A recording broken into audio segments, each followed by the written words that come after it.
مباراة صعيبة كانت، منتظرة اني صعيبة، ولو انه يعني بعد ما فزنا بالشوط الاول والثاني قدمنا 14-8 كانت تظهر انه المباراة ماشية في اتجاه واحد 3-0.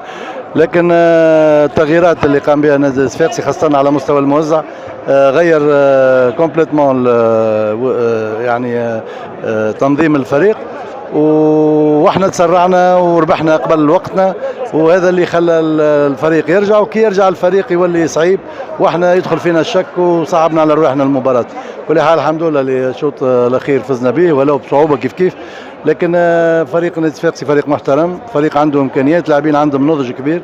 بالطبيعة ماتشات كان هكا، ماتشات كأس ما فماش معناها شكون اقوى شكون اضعف. اللي حاضر خير واللي مركز اكثر واللي نجم يشد اعصابه للاخر هو اللي نجم معناها يفوز بمباراة هذوما.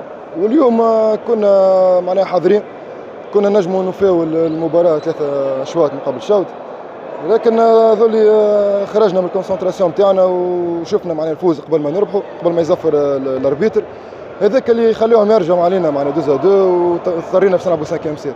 الحمد لله يا ربي على الكاليفيكاسيون هذه الفينال.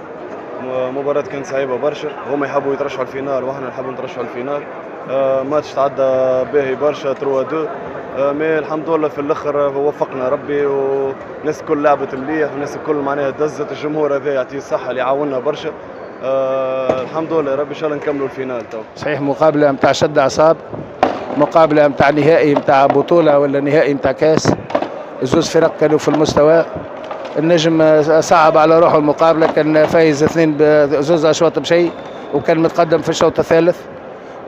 ثقة زايدة ولا ما نعرفش شنو اللي صار.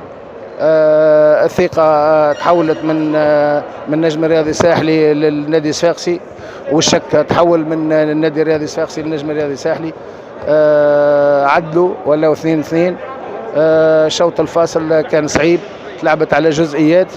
الحمد لله انه النجم الرياضي الساحلي عرف كيفاش ينتصر. مبروك على جمهور النجم الرياضي الساحلي. الا في المجمل لبى الدعوه نتاعنا، وكان التصرف نتاعو نجم تقول 80% حضاري. ان شاء الله في مناسبات اخرى بالدعوات وبالوقوف معهم وبالتفسير وبالكل ان شاء الله نوليو نركزوا على المقابله نتاعنا، نركزوا على الفريق نتاعنا، نشجعوا فريق نتاعنا ما غير ما نسبوا.